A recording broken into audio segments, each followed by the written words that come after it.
ఓంకారనాద విశిష్టత ఏమిటంటే, ఓం అన్నది మంత్రం కాదు, మత సంబంధమైనది అసలే కాదు. వేదాలలో నిక్షిప్తమైన ఓంకారనాదం మానవ ఆరోగ్య రహస్యానికి ఒక సూత్రం.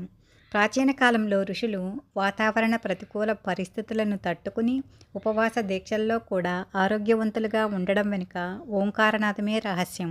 విదేశాల్లోని అనేక యూనివర్సిటీల్లో ఓంకారనాదంపై జరిపిన పరిశోధనలలో ఓంకారం మృత్యుంజయ జపం అని తేలింది.